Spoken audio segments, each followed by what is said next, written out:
네, 대구에 사시는 시민 한 분이 동료 시민, fellow citizen이라고 프린트가 된 빨간색 티셔츠 보급 캠페인을 벌인다고 합니다. 여기에 관심이 있으신 시민들께서는 지금 소개해드린 1588-0642, 1588-0642 이곳으로 전화를 주시면 실비로 보급할 수 있다고 합니다. 네, 여러분 안녕하십니까. 저는 오늘 아침에 이 사진 5명의 얼굴을 보면서 설마 했던 일이 이렇게 현실화되는구나. 우리나라의 유권자들의 현실, 우리나라 정치 상황의 현실. 그것이 이것이구나. 어, 이렇게까지야 되겠어. 일가족이 전 국민을 그 많은 실망과 절망과 분노 속에 몰아넣었던 조국 일가족이 이렇게 우리 정치판에 전면에 부상할 그런 날이 올 수 있겠어? 잘못된 생각이었습니다. 지금 사진에서 보시는 맨 왼쪽 조국, 그 다음이 황운하, 울산 선거 청와대 개입 공작 사건의 주범, 징역 3년. 그런데 지금 이 조국 혁신당의 원내대표입니다. 지금 엄연한 현역 국회의원입니다, 여러분. 왜? 1심 판결만 나왔고 대법원 판결까지는 아직도 머나먼 길이기 때문에 그렇습니다. 그 다음에 박은정, 그 다음에 최규근, 이런 사람들 윤석열 정부에 반대 있다. 그거 하나죠. 맨 오른쪽 신장식. 자, 이 사람들 얼굴을 보고, 그 왼쪽에 있는 두 사람 얼굴을 보고, 한 사람은 징역 2년, 항소심까지 실형을 받은 사람, 한 사람은 1심에서 징역 3년 실형을 받은 사람. 이런 범법자, 피고인 정도가 아니라 실형 범법자들이 정당을 세우고 상당한 지지를 모으고 거의 당선 확실시 되는 그런 비례대표 순번을 받을 것이 이제 이번 주말 지나면 월요일 날 공표가 될 텐데, 참 기가 막힌 일이 이 땅에서는 벌어지려고 하고 있구나라는 생각이 듭니다. 내용 좀 자세하게 보겠습니다, 여러분. 조국, 황운하, 박은정, 차규근, 피고인 이면서 안윤 검사, 이런 사람들이 드디어 비례대표 후보가 됐다. 조국 혁신당이 후보 20명 명단을 발표했는데요. 음주운전, 편파 방송, 신장식도 포함이 되어 있습니다. 이 사람. 조국 혁신당, 조국 대표, 황운하 원내대표 등 비례대표 후보자 20명 명단을 발표를 했습니다. 장은주 비례대표 후보 추천위원장, 여의도 조국 혁신당사에서 기자회견을 가졌는데요. 101명 신청자 중에서 20명을 선정했다. 신청자 모두가 조국 혁신당의 비전과 가치를 실현할 능력을 갖춘 분들이었다. 이제 오늘, 내일 16일, 17일 순위 결정을 위한 국민 경선을 한답니다. 그래서 이제 월요일 날 공천이 확정돼서 그게 발표될 그런 예정입니다. 순번 어떻게 되겠습니까? 여기 지금 얼굴 보이는 사람들이 당선이 거의 확실시되는 그런 앞자리를 차지 않을까 이렇게 봅니다. 국민 경선 말은 그러지만은 조국을 강력하게 지지하는 사람들이 대부분 투표에 참여할 것으로 보이기 때문에 아마 조국 1번은 이제 여성에게 준다면 조국은 거의 2번, 황운하는 4번 이렇게 되지 않을까 그렇게 예상이 되는 겁니다. 여기 박은정이 1번 되지 않을까 이런 말도 나오고 있는데요. 아무튼 이 사람들 또다시 국회의원 배지를 달게 될 가능성이 매우 높아진 상황이다. 이러면 맞겠습니다. 조국은 정치개혁, 황운하는 참 이런 말도 정말 씁쓸한 말일 수 있는데요. 조국은 정치개혁, 황운하 원내대표는 경찰, 검찰개혁 분야 후보로 선정이 됐다는 겁니다. 신장식은 언론개혁, 박은정은 그리고 차규근은 검찰개혁, 김형현은 뭐 사법개혁, 김준형 전 국립외교원장은 외교안보, 서왕진 전 서울연구원장은 기후환경 분야 후보로 선출이 됐다라고 발표를 했는데, 아니 범법자요, 피고인으로서 징역 2년을 선고받은 사람이 정치개혁을 한다고요? 3년을 선고받은 황운하가 경찰과 검찰을 개혁한다고요? 그리고 편파 방송의 대명사로 낙인을 받고 있는 신장식이 언론을 개혁한다고요? 이런 게 지금 이게 지금 예 저희가 봤을 때는 정말 기가 막히고 코가 막힌데, 이것이 현실화되고 있는 겁니다. 현실화되고 있는 겁니다. 어제 한국갤럽 금요일마다 이제 한국갤럽에서 여론조사를 발표를 하는데, 정당 지지도를 보면 이제 국민의힘, 더불어민주당 이렇게 쭉 정당을 순번대로 쭉 늘어놓으면 국민의힘이 37%, 그리고 더불어민주당이 32%, 이 사람들이 속해 있는 조국 혁신당이 7%입니다.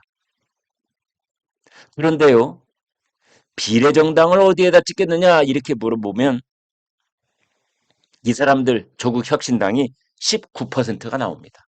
19%. 그래서 지금 이 사람들이 거의 기고만장 이 수준에까지 지금 올라와 있는 겁니다. 표정들을 보십시오. 뭐 예전에는 처음 출발점에서는 5석 이렇게 생각을 하고 있다가 그 다음에 10석, 그 다음에 지금은 15석, 아마 일부는 야 우리 잘하면은 교섭단체 구성도 가능했겠는 걸, 이런 말들을 하고 있는 겁니다. 여러분 우리나라가 어떤 나라인 줄 아십니까? 데일리안하고 여론조사 공정이, 물론 2년 전 조사입니다만은, 대장동 사태의 몸통이 누구냐 이렇게 물었습니다. 대장동 사태의 총체적인 책임자가 누구지? 라고 물었던 여론조사가 있었는데, 그 결과 이재명이지 라는 대답이 49.3%. 우리나라 국민의 절반은 대장동 사태의 주범이 이재명이라고 보고 있습니다. 그런데 여러분 놀라지 마십시오. 대장동 몸통? 윤석열이지. 윤석열 대통령이 그 총체적인 책임자라고 보는 사람이 대답 37.9%.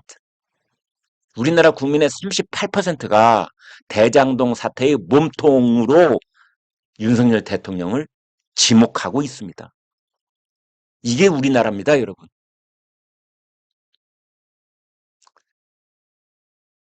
어제 우리나라 그 보수 정론지라고 할 수 있는 문화일보의 그 이용식 주필이 칼럼을 썼는데, 칼럼 제목이 이겁니다. 호남은 이재명, 조국 그 사람들의 식민지가 아니다. 우와, 이건 또 무슨 말입니까? 표현이 굉장히 강렬해서 제가 여러분과 공유를 하지 않을 수 없었는데요. 이재명, 조국 이 사람들이 아무런 명분 없이 호남 유권자들에게 빨대를 꽂아서 자기네들의 정치적 에너지와 자양분을 끌어올리는데, 빨아올리는데 더 이상 그래서는 안 된다. 호남을 약탈하고 있다. 호남을 수탈하고 있다. 이 사람들의 식민지가 아니다. 그런데 호남은. 이렇게 말하는 이유는 호남에서 보내주고 있는 묻지마 지지, 이것이 결과적으로 이 사람들을 위한 호남 착취 현상이 벌어졌고, 그것은 호남 유권자들이 자초한 측면이 있다. 이런 분석인 겁니다. 조국은 지금 이렇게 말하고 있습니다. 더불어민주당하고 절대 합당 안 한다. 4.10 총선이 끝난 다음에 합당 안 한다. 근데 이거는 절반은 거짓말이라고 저는 봅니다. 아마 자기네 지지 세력의 표단속을 하기 위한 총선용 코멘트인 겁니다. 조국 혁신당에게 지금 비례정당으로 지지를 하겠다라는 대답을 하는 사람들은 첫 번째가 더불어민주당이 공천파동, 비명횡사, 뭐 친명횡재 이런 거에 실망한 이탈표가 그리가 있습니다. 두 번째로는 조국에게 마음의 빚이 있다는 문재인, 그리고 조국의 마음의 빚이 있다는 문재인 지지자들, 이른바 친문 쪽, 이 사람들이 또 이쪽으로 가 있습니다. 또 하나는 참 기가 막힌 일인데요. 조국, 정경심 이들 부부에게 뭐랄까 동병상련을 하는 사람들이 있습니다. 그 당시에 고 3학년 자식이 있거나 뭐 재수생이 있거나 이런 부모는 조국만큼은 아니어도 뭐 무슨 수를 써서라도 자식을 위해서 뭔가 좀 해야 되지 않을까 이런 생각 가진 사람들이 있었어. 이제 이런 분들이 우리 주변에는 여러분 있습니다. 물론 동양대 총장의 표창장을 훔쳐서 거기다가 붉은 도장을 또 훔쳐서 표창장을 위조할 정도는 아니었지만 그 비슷한 심정을 가진 분들이 있다는 겁니다. 이게 조국 동정표, 정경심 동정표. 불쌍하다. 그래서 대략 세 가지 지지하는 분들을 분류가 가능한데, 아무튼 이 불명횡사, 공천파동에서 이탈한 분들, 친문 지지자들, 그 다음에 조국은 불쌍하다는 동정표. 이제 이 사람들이 모여 있는데 조국 대표 입장에서는 4월 10일까지는 적어도 이 사람들이 원래 자기 진영으로 돌아가면 안 된다. 이 사람들을 내 손으로 꼭 묶어둬야 된다. 라는 의미에서 합당을 안 한다. 민주당하고 합당을 안 한다. 이제 그러고 있거든요. 제가 봤을 때는 이재명이 조국에게 속은 겁니다.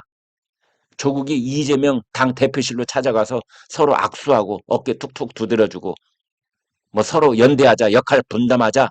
그래서 더불어민주당은 중도층을 확보하기 위해서 뭐 중원으로 나가세요. 뭐 조국 혁신당이 뭐 저 윤석열 정부의 비판에 그 선봉에 서겠다. 뭐 이런 뉘앙스로 얘기를 했지 않습니까? 여기에 이재명이 속은 겁니다. 이재명 내심 자기가 조국 혁신당을 품고 조국 혁신당을 자기가 저 막내 동생 아래 두듯이 해가지고 총선판 전체를 자기가 지휘할 것처럼 그런 생각을 했을지 모르지만 지금 보니까 이재명이 조국한테 속은 겁니다. 철저하게 속은 겁니다. 조국이 그때 말했던 역할 분담, 그 역할 분담을 조국이 강조했거든요. 그래서 지민 비조, 지역구는 민주당, 비례는 조국당. 이게 지금 철저하게 먹혀 들어갔고 그것이 현실화되고 있는 건데 지금 이재명이 아차 싶을 겁니다. 아차 싶을 겁니다. 때는 이미 늦은 것 아닌가. 이 박주민 의원 같은 경우에는 그랬잖아요. 화들짝 놀라가지고 지금 지민 비조가 아니라 지민 비민이다. 지역구도 민주당, 비례도 민주당 찍어야 된다. 조국 혁신당 돌아보면 절대 안 된다. 지금 이렇게 호소하고 있잖아요. 이재명은 조국에게 속았고 이제 총선은 세 가지 화두로 요약이 되고 있습니다. 지민 비조냐, 지민 비민이냐, 그리고 국민의힘도 이제는 선거 슬로건 중에 하나가 지국 비국이 돼야 되는 겁니다. 지역구도 국민의힘, 비례는 국민의 미래. 아무튼 지역구도 비례도 다 국민의힘 여기에 몰아주세요. 물론 그런 현상이 지금 굳어져 있기는 합니다만 그 말을 명확하게 해야 되는 겁니다. 지국, 비국, 그 다음에 지민, 비민, 그 다음에 지민, 비조. 이 세 가지 슬로건. 물론 이제 국민의힘 측에서 본다면 지국, 비국 이 말을 너무나 또 강조하다 보면 지민, 비조 쪽, 지민, 비조 이쪽으로 분류될 수 있는 유권자들의 결집 현상이 더 강화될 수 있는 그런 반사의 이익을 줄 가능성도 있기 때문에 뭐 조금 더 정밀한 분석은 필요할 것으로 보입니다. 아무튼 이 5사람의 얼굴, 조국 혁신당의 비례대표 후보 20명 그 면면을 보면서 정말 설마 했던 일이 현실화되고 있다는 그런 생각을 금할 길 없는 아침이었습니다. 여러분 고맙습니다.